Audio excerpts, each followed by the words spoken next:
Hello అండి, నమస్తే. ఇప్పుడు మాట్లాడే టాపిక్ వచ్చేసి ఈరోజు Andhra Pradesh deputy chief minister agency ప్రాంతానికి వెళ్ళి పార్వతీపురం కాన్స్టిట్యున్సీకి అక్కడ నుంచి కొన్ని నగ్న అసత్యాలు మాట్లాడే ప్రయత్నం చేశారు. అందులో ప్రధానంగా గత 75 సంవత్సరాలుగా ఇండిపెండెంట్ ఇండియాలో ఈ మన్యం ప్రాంతానికి 9 కిలోమీటర్ల రోడ్లు వేయలేకపోయారు అని ఒక ప్రయత్నం చేశారు.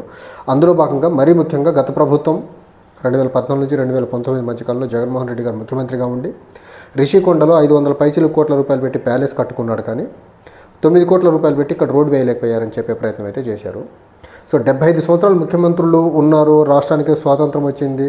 ఆ ఆస్పెక్ట్లో చంద్రబాబు నాయుడు గారు ఉమ్మడి రాష్ట్రానికి 9 సంవత్సరాలు, విడిపోయిన రాష్ట్రానికి 5 సంవత్సరాలు ముఖ్యమంత్రి చేశారు. 13 సంవత్సరాల్లో చంద్రబాబు నాయుడు గారు ఆ మన్యం ఏరియాలో 9 కిలోమీటర్ల రోడ్డు లేకుండా గాడిదలు కాశారు. అది ఎందుకు క్వశ్చన్ చేయరు పవన్ కళ్యాణ్ గారు? మీరు ఎందుకు గత 5 సంవత్సరాలు అంటారు? గత 5 సంవత్సరాల కంటే పనిచేసిన ముఖ్యమంత్రుల్లో చంద్రబాబు నాయుడు గారు ఉన్నారుగా. ప్రపంచాన్ని మొత్తాన్ని నేను అభివృద్ధి పరంగా పరుగులు పెట్టించానని చెప్పి ఊదరగొట్టుకునే మనిషి ఉన్నాడు కదా. ఆ మనిషితో మీరు కలిసి రాజకీయ ప్రయాణం చేస్తున్నారు కదా. 75 సంవత్సరాల ఇండిపెండెంట్ ఇండియా ప్రస్తావన తీసుకుంటే, ఆంధ్రప్రదేశ్ ప్రస్తావన తీసుకుంటే, ఆ ప్రస్తావనలో ఈ చంద్రబాబు నాయుడు అనే దరిద్రుడు కూడా ముఖ్యమంత్రికి చేసి ఉన్నాడు కదా. మరి అప్పుడు ఆయన కూడా రోడ్లు వేయలేదని ఎందుకు చెప్పరు మీరు? గత ప్రభుత్వం రిషికొండలో ప్యాలెస్ కట్టుకుంది అంటారు. మరి అమరావతిలో చంద్రబాబు నాయుడు గారు కూడా ప్యాలెస్లే కదా కడుతుంది, టవర్స్ కడుతున్నారు కదా. మరి ఆ టవర్స్ని ఎందుకు వ్యతిరేకించారు మీరు? మల్టీ స్టోరీడ్ బిల్డింగ్లు కడుతున్నారు కదా అమరావతి ప్రాంతంలో, వాటిని ఎందుకు వ్యతిరేకించరు? అంటే రిషికొండలో కడితే తప్పు, అమరావతిలో కడితే కరెక్టా? చంద్రబాబు నాయుడు చేయకుండా గాలికి వదిలేస్తే సమస్యలు అనేసి అది మంచిది, జగన్మోహన్ రెడ్డి గారు కట్టకపోతే తప్ప, రోడ్డు అయిపోతే తప్ప. మీరు నిజాయితీగా మాట్లాడితే గత ప్రభుత్వాలన్నింటినీ ఒకే దృష్టితో చూడండి. మీరు కళ్ళకు పసుపు రంగు గాగుల్స్ చేసుకొని మీకు పసుపు రంగు చాలా అద్భుతంగా కనిపించి మిగిలిన రంగులు దుర్మార్గంగా కనిపిస్తే ఎలా? ప్రపంచాన్ని మొత్తం విరగదీశాను, ప్రపంచాన్ని అభివృద్ధి పరంగా ముందుకు తీసుకెళ్ళా. హైదరాబాద్ నేనే కట్టా, అమరావతి నేనే కట్టా, తిరుపతి నేనే కట్టా, విశాఖపట్నం నా వల్లే అభివృద్ధి అంటున్నారు కదా. మరి విశాఖపట్నాన్ని అభివృద్ధి చేసిన వ్యక్తి పక్కనే కొద్ది కిలోమీటర్ల దూరం వెళ్తే మన్యం పార్వతీపురం ఏజెన్సీ ఏరియా ఉంది, అక్కడ రోడ్డు ఎందుకు వేయలేకపోయారు చంద్రబాబు నాయుడు గారు? మీ చూసే దృష్టి, మీ దృక్కోణం వేరేలా ఉంది పవన్ కళ్యాణ్ గారు. 75 సంవత్సరాలు అని చెప్పినప్పుడు అందులో చంద్రబాబు నాయుడు కూడా ముఖ్యమంత్రిగా ఉన్నాడు. గత 5 సంవత్సరాలని చెప్పకుండా అంతకుముందు చేసిన చంద్రబాబు నాయుడు కూడా వేయలేదని చెప్పాలి మీరు.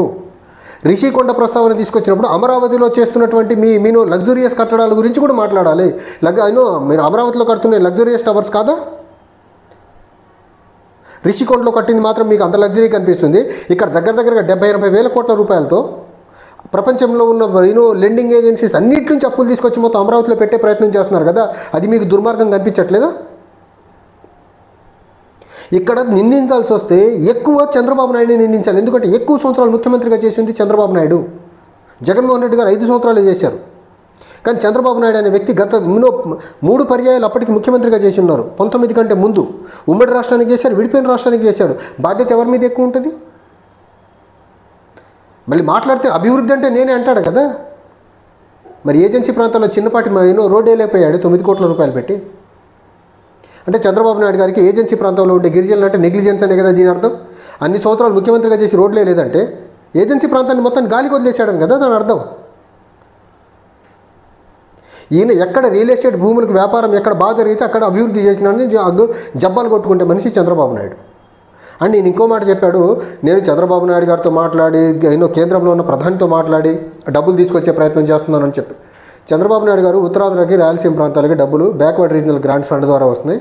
అది కూడా ఆంధ్రప్రదేశ్ విభజన చట్టం 2014 ఏదైతే ఉందో ఆ చట్టంలో చాలా క్లియర్గా పొందుపరిచారు. Backward regional grant funds Uttarandhra జిల్లాలు 3 జిల్లాలకి, తర్వాత రాయలసీమ జిల్లాలకి ఇవ్వాలి, సంవత్సరానికి 50 కోట్ల చొప్పున అనేసి చాలా క్లియర్ అండ్ కేటగారికల్గా రాసి ఉన్నారు. అందులో మోడీ దాన ధర్మాలు ఎట్లా, లేకపోతే మోడీ కొత్తగా చట్టం తీసుకొచ్చి ఇవ్వట్లా.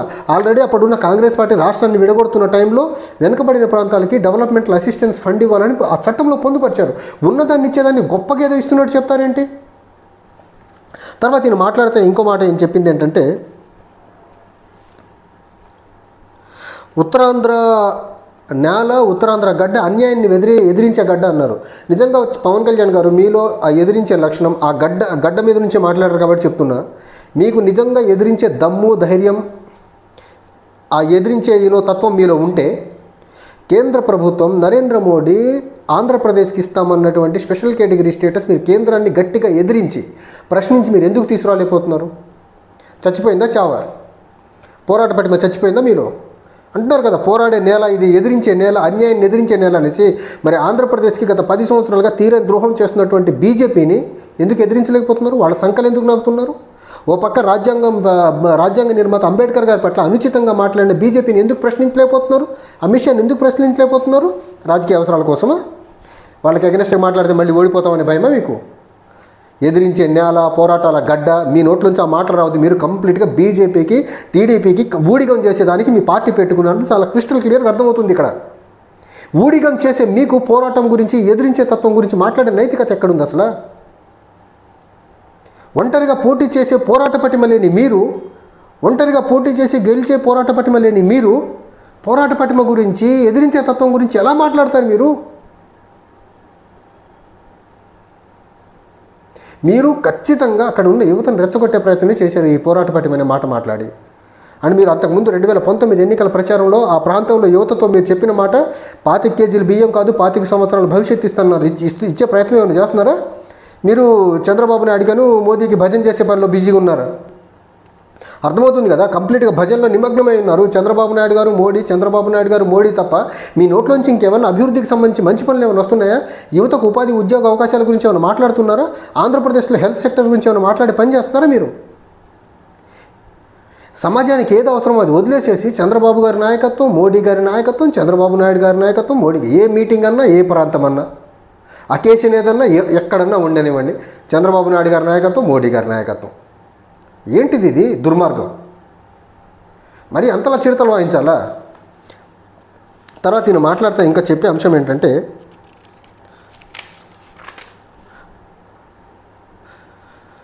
₹9 కోట్ల రోడ్లకి ఇవ్వలేకపోయారని చెప్పే ప్రయత్నం చేశాడు అక్కడ మాట్లాడతా.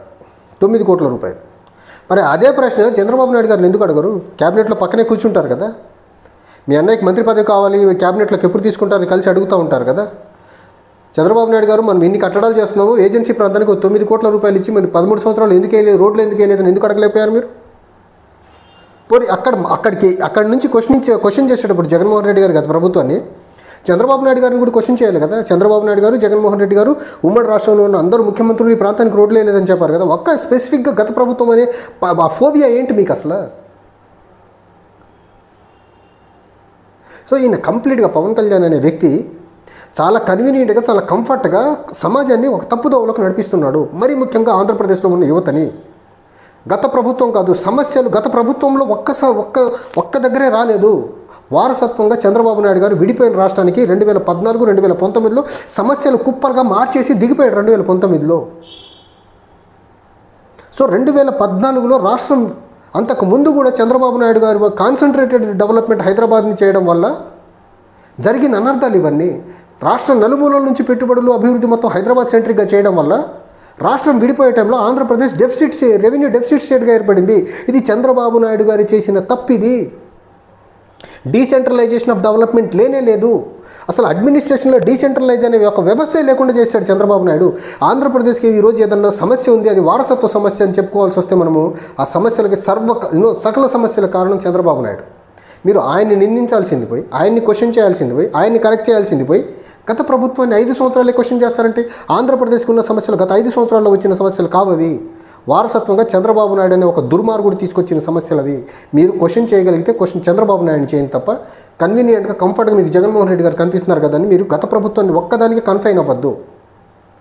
మీరు అలా కన్ఫైన్ మాట్లాడుతున్నారంటే మీరు కంప్లీట్గా టీడీపీని మోసే పనిలో ఉన్నారు, వాళ్ళకు ఊడిగం చేసేదానికి రాజకీయాల్లో ఉన్నారు అనుకోవాలి తప్ప మీరు రాష్ట్ర ప్రజలకు మేలు చేసేదానికి రాజకీయాల్లో ఉన్నారని అనుకునేదానికి ఆస్కారమే ఉండదు. ఇంకా మీరు టైం అండ్ అగైన్ గత ప్రభుత్వం అంటే గత ప్రభుత్వాలు అనండి, గత ప్రభుత్వాలు అనాలి. మీరు అందులో చంద్రబాబు నాయుడిని కూడా కలపనాలి. అంతే.